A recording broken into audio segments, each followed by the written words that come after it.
Cuba tenemos grandes poemas y todos ellos constituyen el gran poema que es la Revolución Cubana, que hizo triunfar Fidel Castro.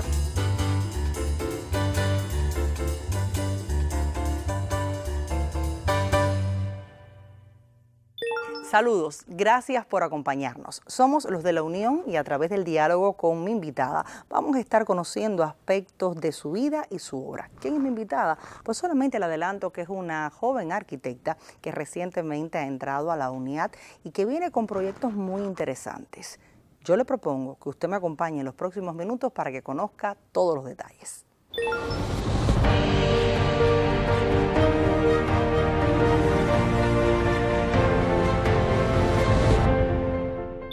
Y ya recibo con muchísimo gusto en el espacio Los de la Unión a Ligne Zayas Rubio. Gracias por acompañarnos. Un placer, muchas gracias por invitarme. Bueno, solamente decir en los primeros minutos que vamos a indagar en los orígenes de este interés por la arquitectura, que sé que viene también desde el ámbito familiar. Coméntame un poco. Bueno, el interés por la arquitectura es casi un rasgo familiar, ¿no?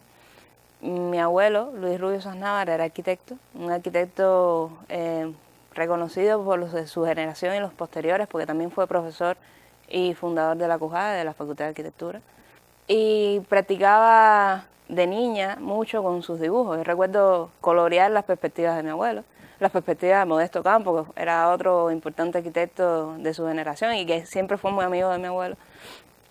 Y después, a medida que iba creciendo, los ejercicios que él enseñaba en clase los practicaba conmigo también. Entonces, siempre tuve esa inclinación de dibujar, de armar con legos y los bloques y tal. Pero además tengo una tía que también es arquitecta, que es la hermana de mi mamá, la hija de mi abuelo, y también mi mamá quería ser arquitecta, pero al final terminó siendo médico, ¿no? Y cuando estaba en el pre tenía esa inquietud, si coger medicina o coger arquitectura. Al final me dediqué, o sea, al final decidí coger arquitectura y me presenté incluso a las pruebas de diseño. En aquel momento tenías que hacer las pruebas de actitud y después las pruebas oficiales, ¿no? Las de historia, español y tal.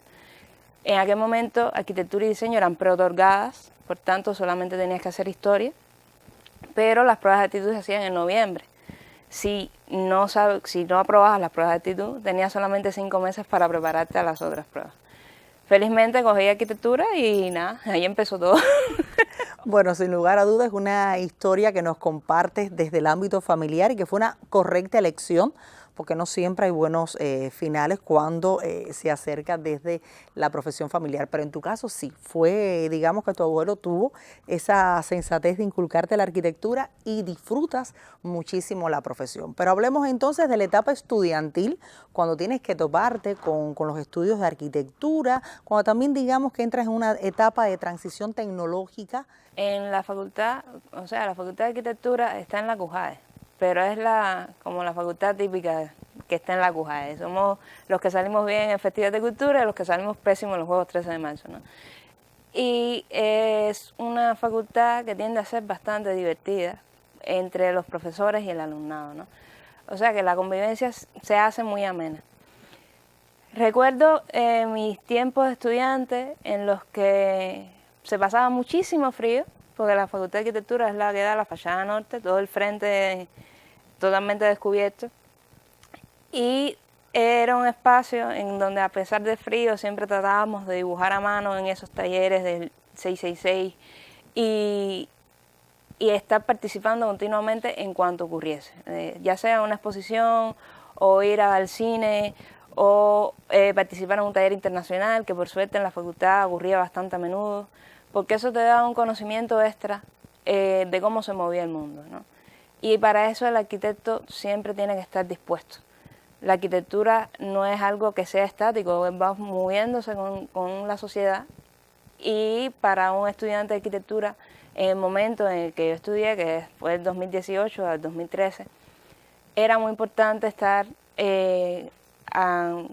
atento a lo que ocurría en el resto del mundo, no solamente en la isla, ¿no?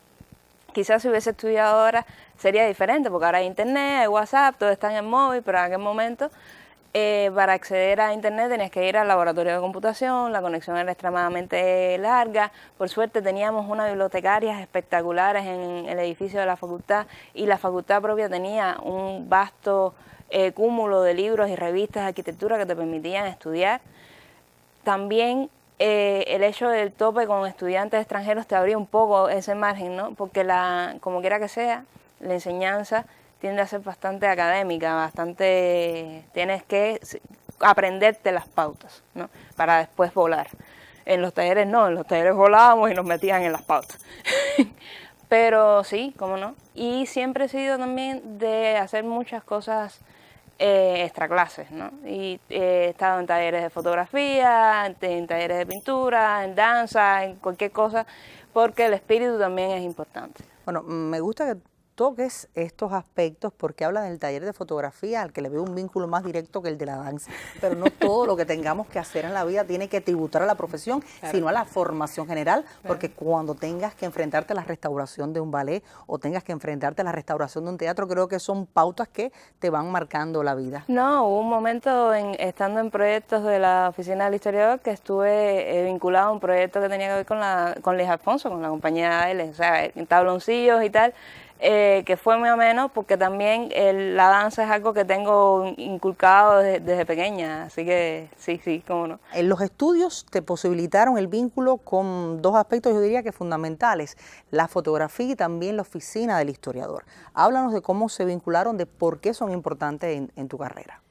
Bueno, la fotografía es un complemento de la arquitectura en muchos casos, o sea, casi es imposible ahora, incluso antes, desde la década del 20 del siglo pasado, los libros de arquitectura vienen acompañados con fotografía. No es lo mismo explicar un capitel jónico que tener una fotografía en la que realmente tú ves cómo es que se desarrolla, ¿no? Por tanto, conocer de fotografía, conocer la ley de los tercios, el encuadre, solamente es un complemento a ese render final que uno por lo general tiene que dar.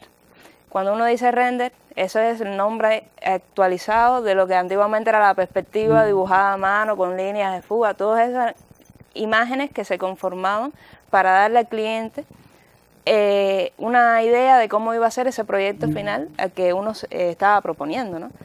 Si haces una mala composición de esa imagen, probablemente pierdas al cliente. Con una buena composición, con un lenguaje atractivo, con un uso de colores que sea cómodo, con un uso de materiales que sea agradable, entonces te ganas al cliente. La fotografía viene a hacer ese sustituto quizás de esa perspectiva hecha a mano de la arquitectura que ya está hecha.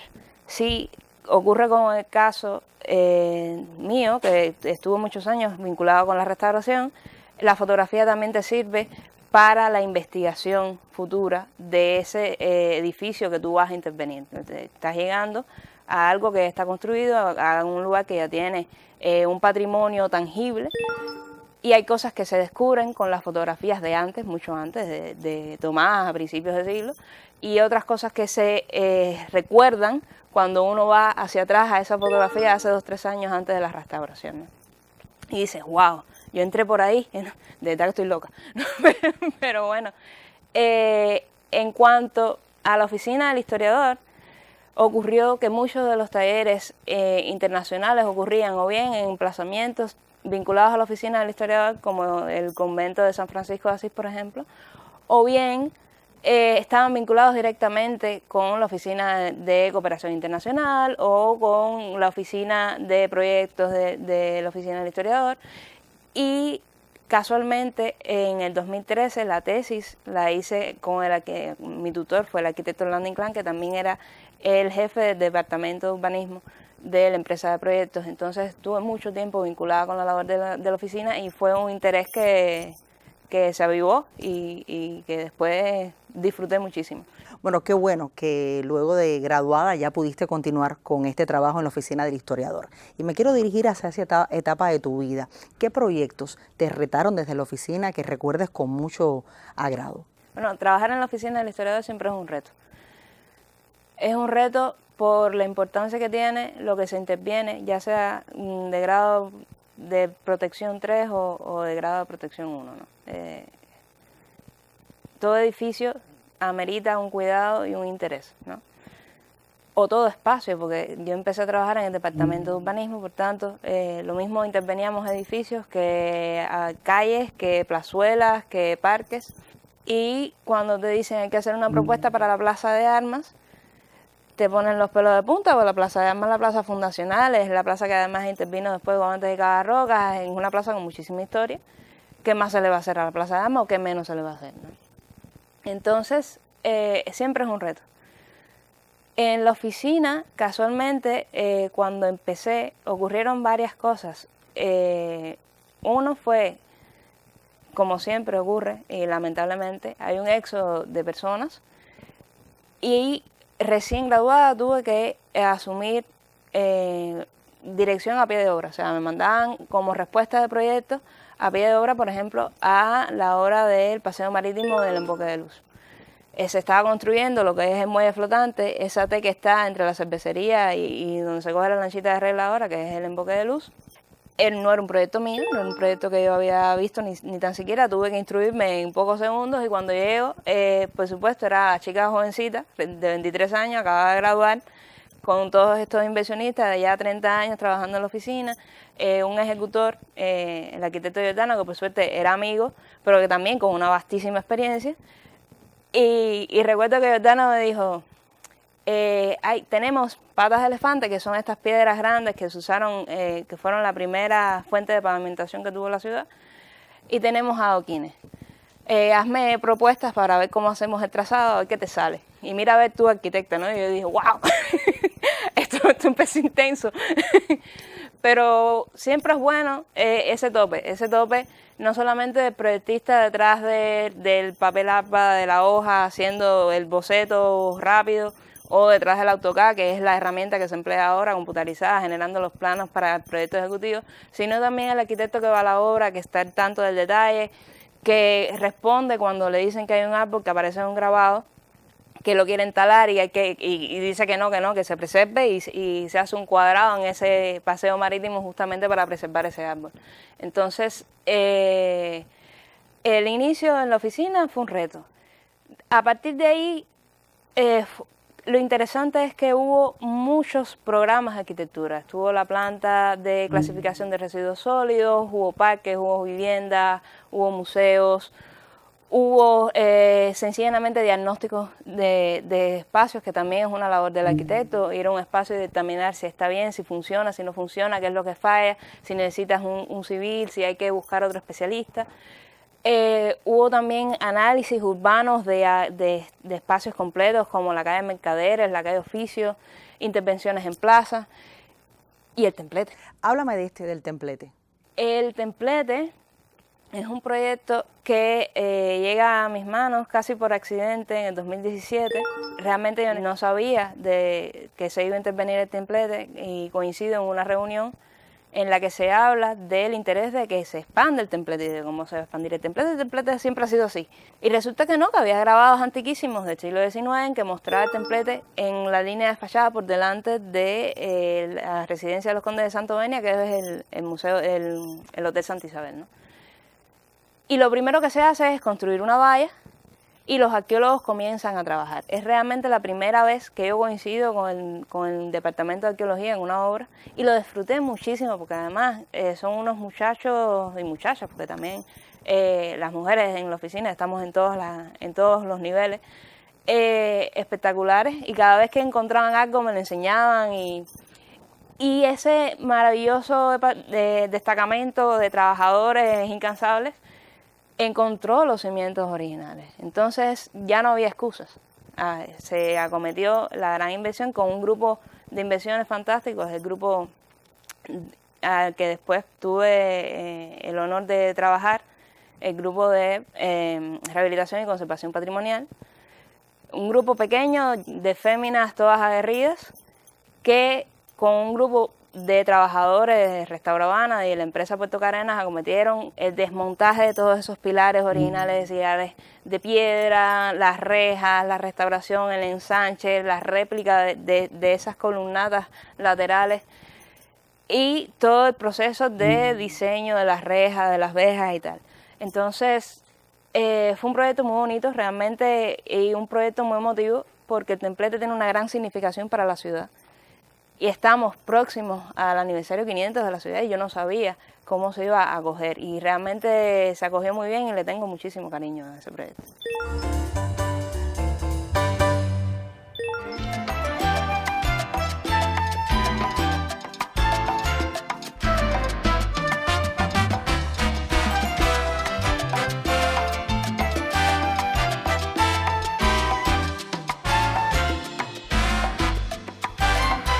La Habana sí, La Habana tiene ganas de que la cuiden, que se pongan para ella. La Habana entera quiere ser la capital más bella de América Latina, de América Latina.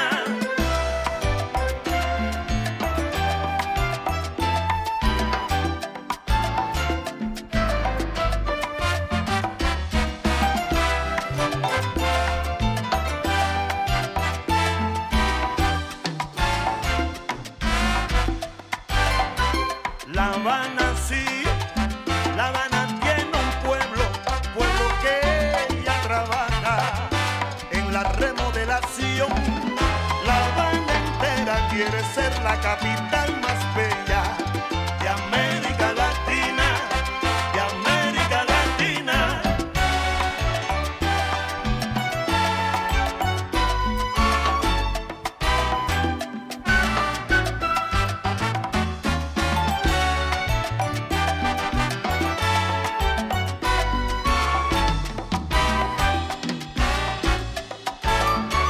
La Habana sí, La Habana siempre lista, ciudad de tradiciones, quiere que la vean bonita.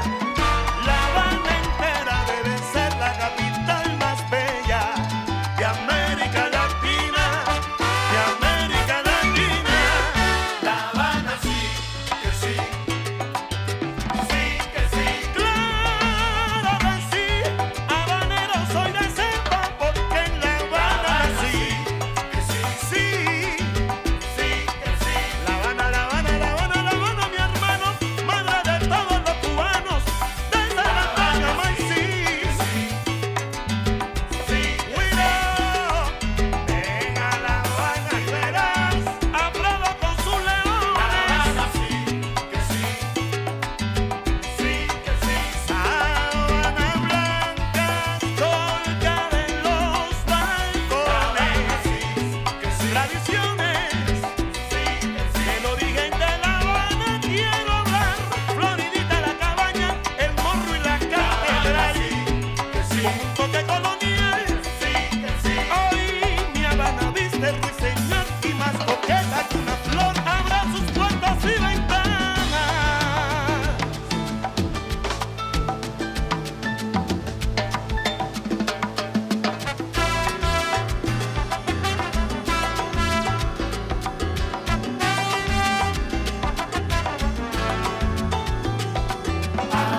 Bueno, en los minutos casi finales de este programa te propongo acercarnos a la intervención, la presencia en el centro de Fidel Castro. Háblanos un poco de este gran desafío en tu carrera.